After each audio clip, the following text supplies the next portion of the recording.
Hey guys, Abby Johnson here, and I promise I'm not driving. I'm in the passenger seat. Doug is driving, but we just landed from a trip, and I was, scrolling through my feed, and I've been seeing a lot of talk about this case. This woman was tried, and she's going to be going to prison because she did drugs while she was pregnant, and her baby ended up dying. The baby was, I think, around 17 or 18 weeks, and so anyway, she's being convicted because the baby died, and she's being held accountable for that. And I was looking through some of the feed, some people who were pro-life, and it was mixed, it was some people were like, oh, this is, she doesn't deserve that, she didn't really kill the baby, she was doing drugs and, it was sort of unintentional or whatever. And then, there were other people who were pro-life that were saying, yes, absolutely, this is what should happen. And I was just kind of thinking about it, and Doug and I were talking about it, and I found it interesting that there were so many pro-lifers saying that this woman shouldn't be held accountable for the death of her baby. And if we take a step back, and I don't know all the details of the case. I haven't read the court transcripts. I don't know everything. I haven't read everything about it. But let's just take a step back, and even if we talk about not this case, let's just talk about, hypothetically, woman is pregnant, and she's doing drugs. She's actively doing drugs. And, of course, the drugs are unsafe for the baby. And, she's doing hard drugs, and the drugs are, the reason that she has a miscarriage.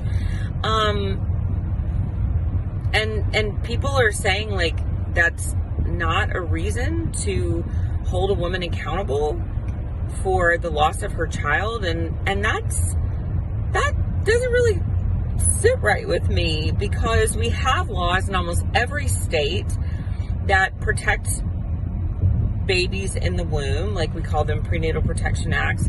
If I was to get in a car and drive drunk and I hit a pregnant woman and I kill that woman's child, I would be charged with homicide of killing that baby. So why is it that I would be charged for doing something irresponsible, but a mom is not charged for doing something irresponsible if it's her own child?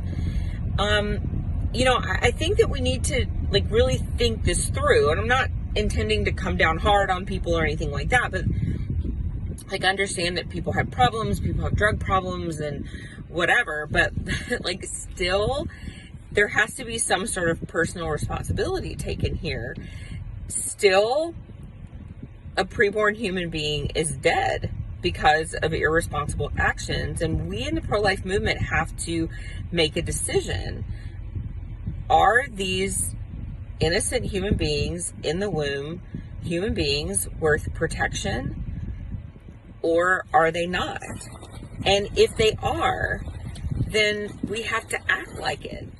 And if they are, then women and men and anyone who is responsible for the destruction of these human beings has to, at some point, be held responsible if one of those children is lost and is intentionally lost. And so I think this is a conversation that has to be had. I think that,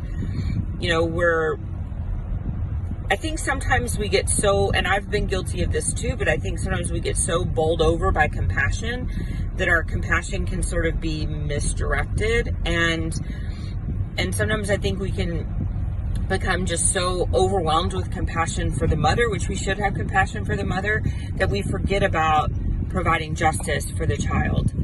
And I think that's an important conversation that we need to have in the pro-life movement, and one that we don't need to forget about. We don't need to forget about providing justice for the child whose life has been unjustly killed. So just some food for thought.